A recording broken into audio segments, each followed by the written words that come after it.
नमस्ते बच्चों, Saraswati group of education में आप सभी का स्वागत है। बच्चों, पिछले तास में आपने इकाई नंबर 3 कुत्ते की वफादारी का अभ्यास किया था। आज हम इस तास में इकाई नंबर 4 कथनी और करनी का अभ्यास करेंगे। उससे पहले पिछले तास में हमने जो अभ्यास किया है उसे थोड़ा वापस दोहराते हैं। पिछले तास में हमने इकाई नंबर 3 कुत्ते की वफादारी का अभ्यास किया था।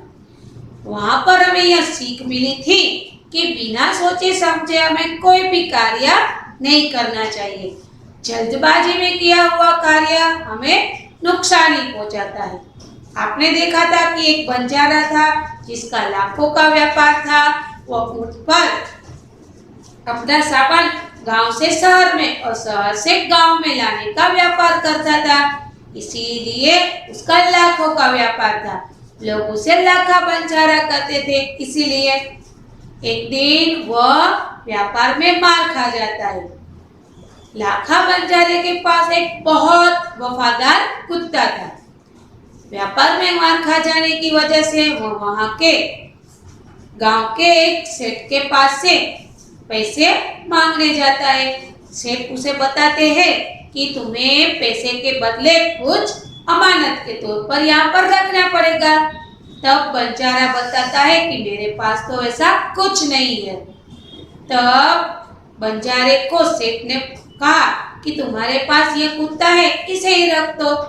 और बंजारा कुत्ते को रख कर जाता है। कुछ दिन बीत जाते हैं। कुत्ता वहां पर सेठ के यहाँ पर वफादारी से रहता है। एक दिन सेठ के वहां चोरी होती है और सारा धन चोर ले जाते हैं। कुत्ता यहाँ देख लेता है और सारी बात सेठ को बता देता है।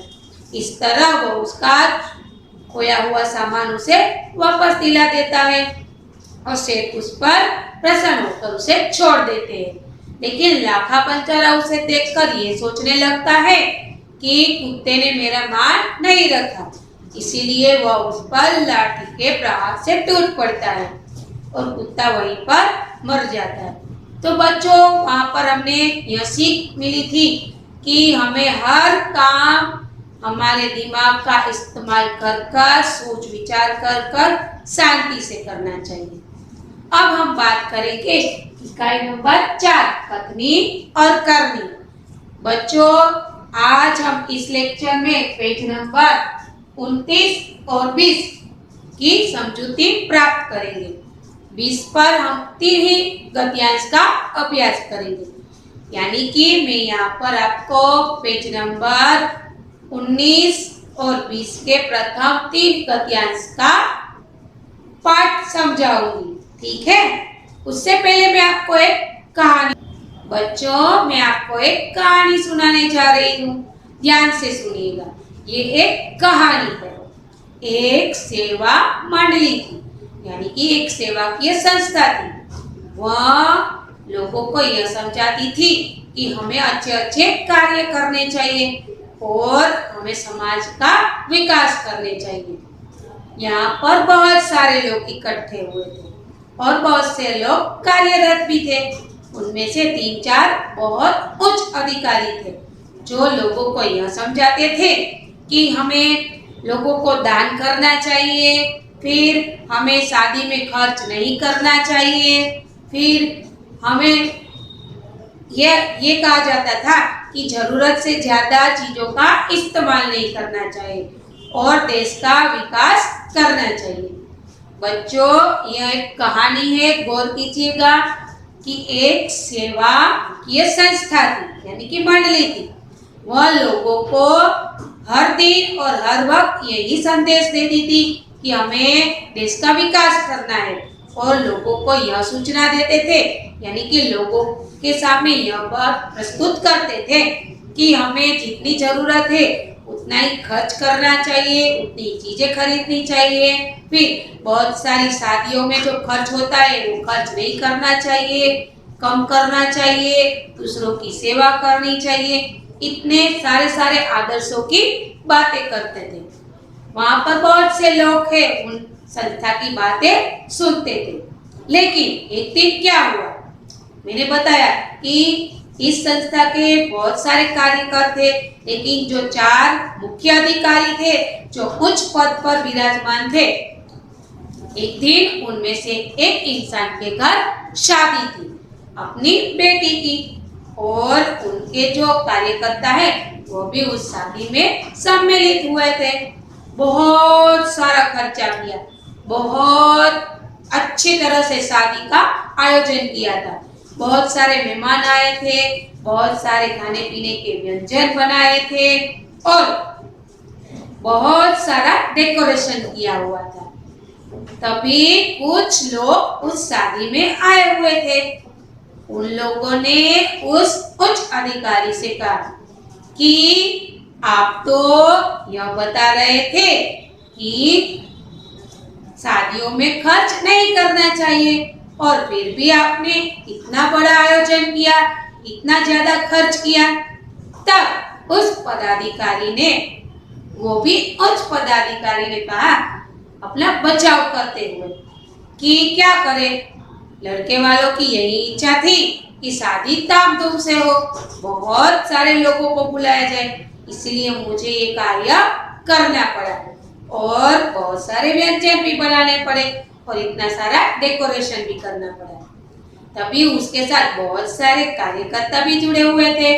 तो उस भाई ने बताया उस कार्यकर्ताओं को कि आप लोग भी इसमें सम्मिलित हो गए, क्योंकि आप तो बड़ी बड़ी बातें करते थे, हमें ये संदेश देते थे कि शादियों में खर्च नहीं करना चाहिए, ज्यादा चीजों की आवश्यकता ना हो, ऐसी चीजें हमें इकट्ठी नहीं करनी चाहिए, और आप ही इस कार्यक्रम में जुड़ गए, ये तो गलत बात है।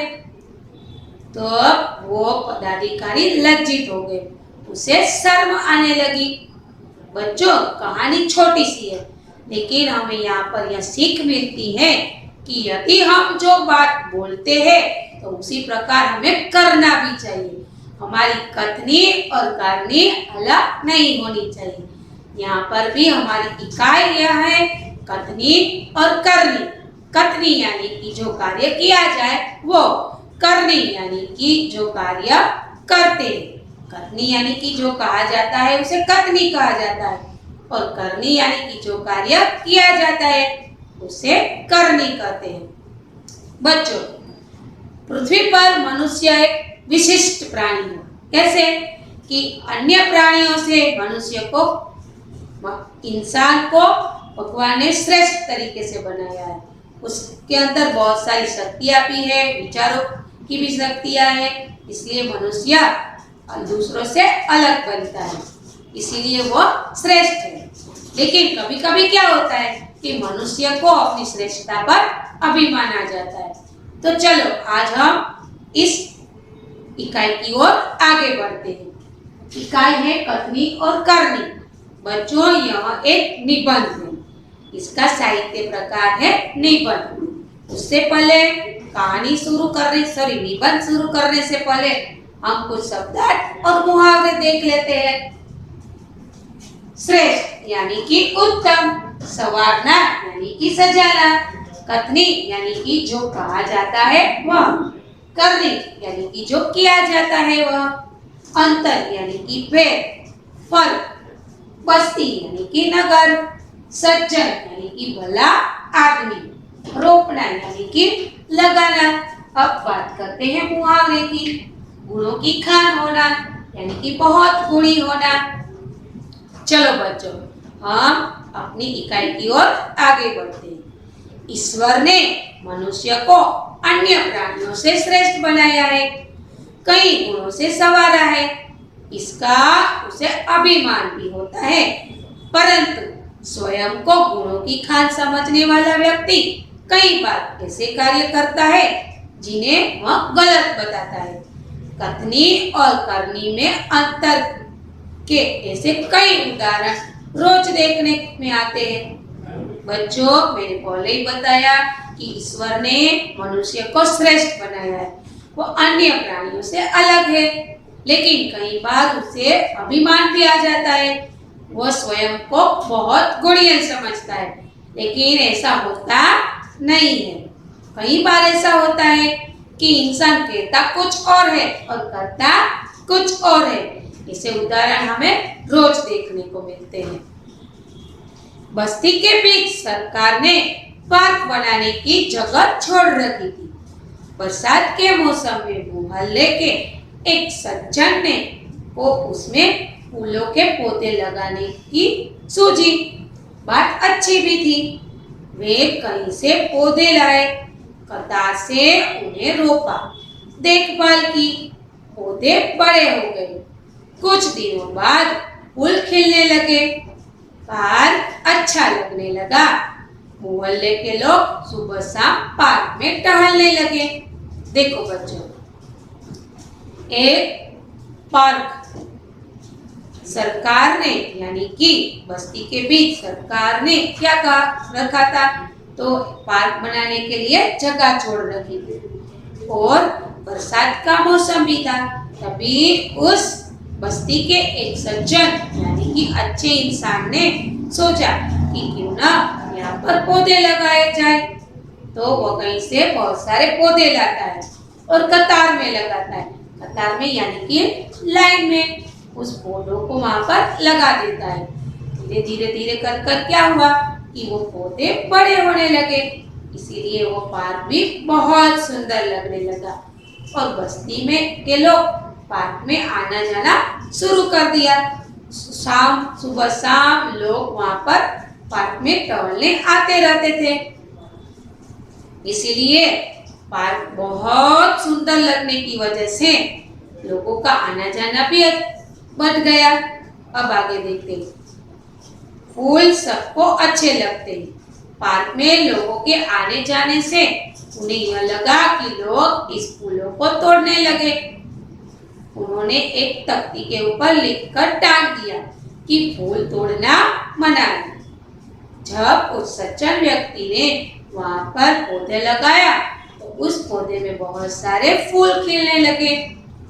तब उस सज्जन ने सोचा कि इस पार्क में तो बहुत सारे लोग टहलने के लिए आते हैं, हो सकता है फूलों को देखकर कई लोग उसे तोड़ लेंगे।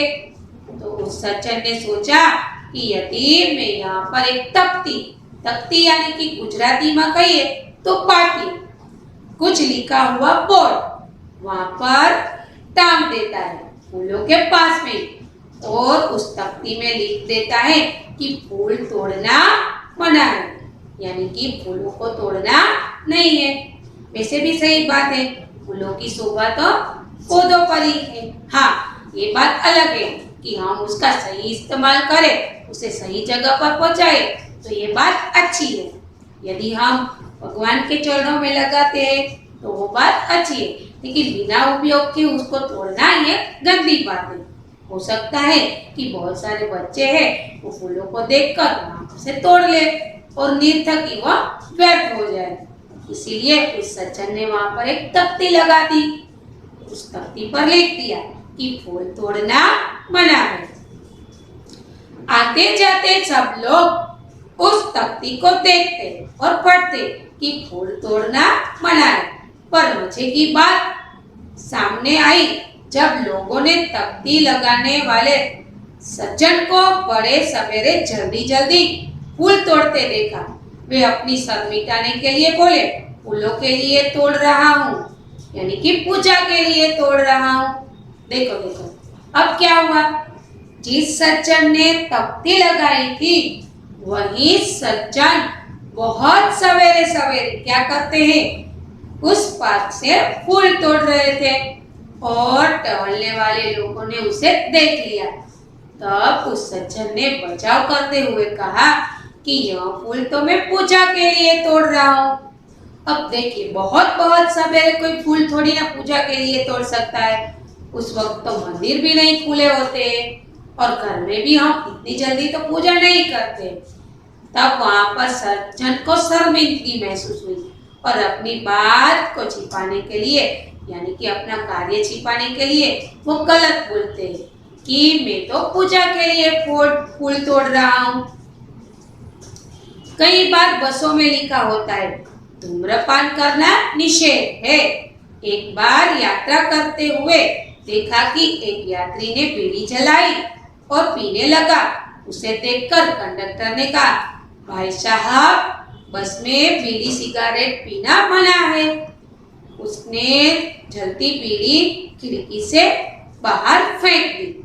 थोड़ी देर के बाद कंडक्टर ड्राइवर की केबिन में जाकर बैठा और सिगरेट जलाई और दोनों पीने लगे।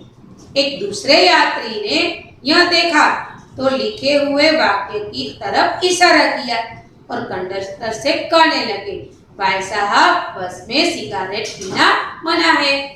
इस पर कंडक्टर शीघ्र बोल उठा, यह वाक्य आपके लिए है, न कि हमारे लिए। देखो बच्चों, यहाँ पर अब दूसरी बात आती है।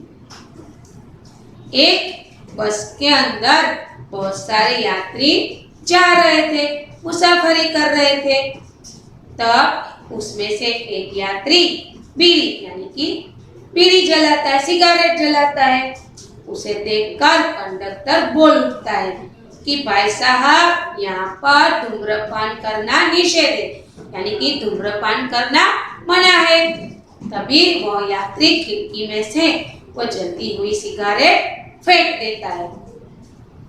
कुछ क्षणों के बाद कंडक्टर क्या करता है, ड्राइवर की केबिन में जाता है और वहां पर सिगरेट जलाकर दोनों पीते हैं। यह देखकर एक दूसरा यात्री कंडक्टर की ओर इशारा कर कर उसे वह वाक्य लिखा हुआ दिखाता है कि बस में लिखा है कि धूम्रपान करना मना है। तब कंडक्टर शीघ्रता से बोल उठता है, क्यों? क्योंकि वह अपना बचाव करना चाहता है। वह बोलता है कि यह वाक्य हमारे लिए नहीं, आप सबके लिए, यानी कि धूम्रपान करना मना आपके लिए, हमारे लिए नहीं है। बच्चों, हम यहाँ पर इतनी कहानी रखते हैं, लेकिन उससे पहले हम पूरी कहानी जो मैंने यहाँ तक सुनाई है उसको वापस दोहराते हैं।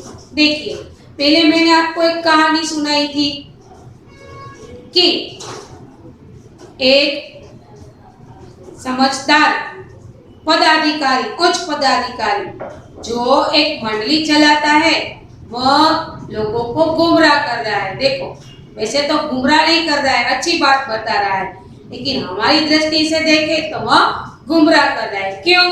क्योंकि वह कहता कुछ और है और करता कुछ और है। शादी में पैसे खर्च नहीं करने की बात करता है और खुद ही पैसे बर्बाद करता है। अब यहाँ पर देखें, इस इकाई में, इस निबंध में, वैसे तो इस निबंध में दो कहानी है, देखे जाए तो एक छोटा सा प्रसंग लिया है, कहानी ली है। देखिए कि व्यक्ति को, मनुष्य को, इंसान को ईश्वर ने श्रेष्ठ बनाया। मैंने यहाँ पर 3 समानार्थी शब्द लिए, यानी कि पर्यायवाची शब्द लिए, व्यक्ति, इंसान और मनुष्य। ईश्वर ने इन मनुष्य को सर्वश्रेष्ठ बनाया है। सभी प्राणियों से में वो विशिष्ट है और उसके पास बहुत सारे गुण भी है, उसके अंदर बहुत अच्छा दिमाग भी है।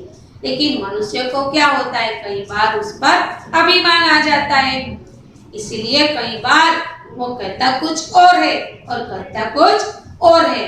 उसकी कथनी और करनी में अंतर होता है।